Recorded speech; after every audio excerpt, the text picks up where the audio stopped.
Stop what you're doing right now. If you hold any infrastructure, energy, or AI tech stocks, you absolutely need to see this breakdown.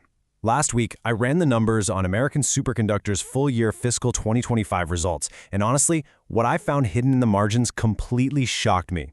It's basically the ultimate retail investor nightmare, right? A company reports an absolute blowout quarter, they beat estimates across the board, and then the next morning, boom, Wall Street punishes them and wipes 10% off their valuation instantly.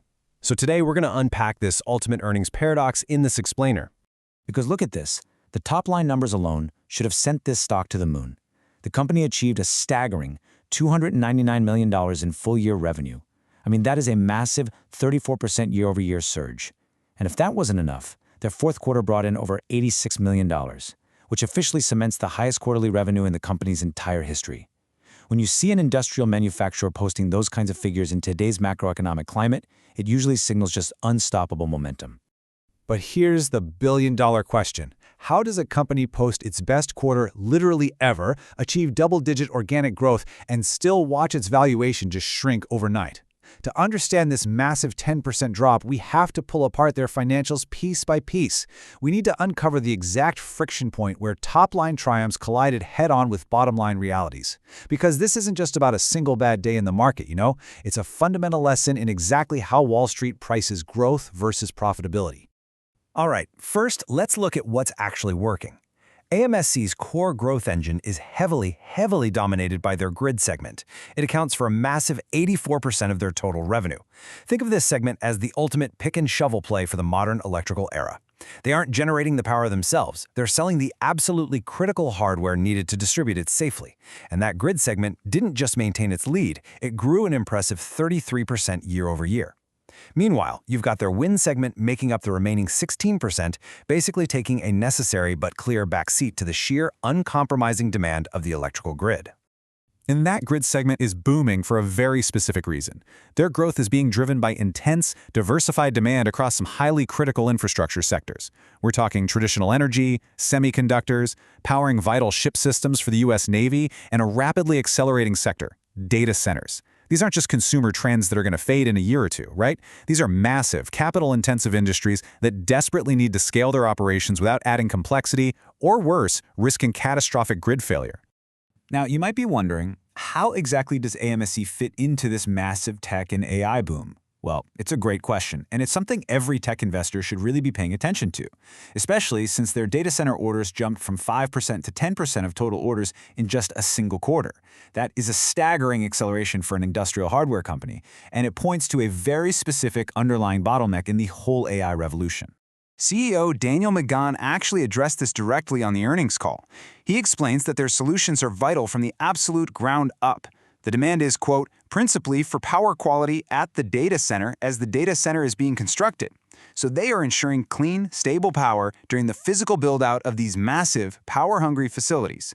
They step in before a single server is even turned on. We're talking foundational infrastructure here. So the crucial takeaway here is that AMSC is literally harmonizing an increasingly complex energy system. As global energy demand just accelerates, which creates dangerous issues like poor power factor and severe voltage instability, AMSC is building the physical hardware required to keep the power grid from buckling under these extreme new demands. Think about it. If the grid goes down, the AI revolution stops. It really is that simple. And AMSC is actively providing the shock absorbers for that entire electrical grid. Now, to capitalize on all this global grid demand, AMSC executed their recent Comtrafo acquisition. Pre-acquisition, they were highly focused on the U.S. and Asia-Pacific regions. That provided a great base, sure, but it limited their overall reach. But post-acquisition, they now boast an expanded transformer portfolio with major Latin American exposure. This specifically positions them to capture explosive utility and industrial demand in emerging markets like Brazil. And while management is absolutely jubilant about this Latin American expansion, and yeah, it certainly broadens their total addressable market significantly, integrating a legacy manufacturing company like Comtrafo is rarely simple. And as we dig into the financial realities of this integration, well, this is exactly where we start to uncover the hidden reasons behind that sudden stock drop. When we look at the financial reality check, we see the core problem. The market is just brutally unforgiving when it comes to margins. AMC beat revenue estimates by nearly 6%, a very clear, definitive top-line win. But their non-GAAP profit of 17 cents per share actually missed Wall Street analyst consensus by 12%. The market simply expected a lot more profit to flow down to the bottom line from all that record-breaking revenue. When growth doesn't translate to proportionate profit, you better believe institutional alarms start ringing. Let's unpack that profitability miss, because the devil is entirely in the details here. The bottom line was aggressively dragged down by acquisition growing pains. We're talking about a $1.5 million hit in contractual purchase accounting adjustments, which is essentially the messy, unavoidable paperwork costs of absorbing another company's books. On top of that, there was a $4.2 million non-cash loss on contingent consideration. That often happens when earn-out targets or acquisition terms shift after the deal is basically closed. Add in their core operating expenses spiking to $18.8 million, and you see the underlying problem. Despite scaling revenue, their average operating margin over the long term has remained stubbornly negative. Furthermore, if you just glanced at the headline numbers released by the financial press, you might be totally confused. Their full-year GAAP net income spiked over 2,100% to roughly $133 million. Sounds amazing, right? But we have to look past the surface, because that number was heavily inflated by a one-time $113 million tax benefit recorded in Q3, tied to the release of a valuation allowance. In plain English, they unlocked a massive tax shield based on past losses, which made their paper profits look absolutely huge on the balance sheet. It wasn't organic cash generated from actually selling electrical equipment, it was an accounting illusion. So, this complex mix of record-high revenue, undeniable end-market growth, but messy, costly operating margins, it brings us directly to the smart money. Who is actually holding this stock through all this turbulence? Well, institutional investors currently own just over 52% of AMSC stock, and these are the heavy-hitting funds moving tens of millions of dollars based on this exact financial paradox we've been talking about. And the reaction from Wall Street is notably divided. It's a true tug-of-war. On one hand, you have top buyers loading up, funds like Atreides Management, Vanguard, and Arrow Street Capital. They're betting on a multi-year infrastructure supercycle. They see the data center demand and are totally willing to wait it out. But on the other side, heavyweights like Royce & Associates and Goldman Sachs have been reducing their positions.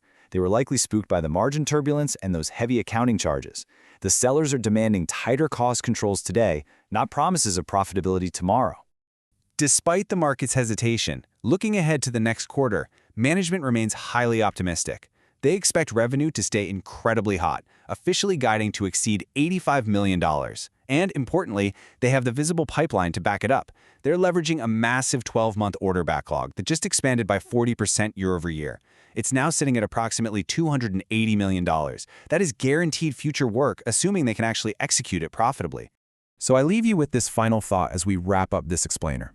AMSC is scaling rapidly to meet a global energy crisis, but they are bleeding cash through short-term acquisition costs and margin pressures. Is this post-earnings drop a red flag warning you to stay away, or is it a golden entry point into a company sitting on a $280 million backlog? The demand is absolutely real, but as we've seen today, revenue is only half the story. Let us know what you think.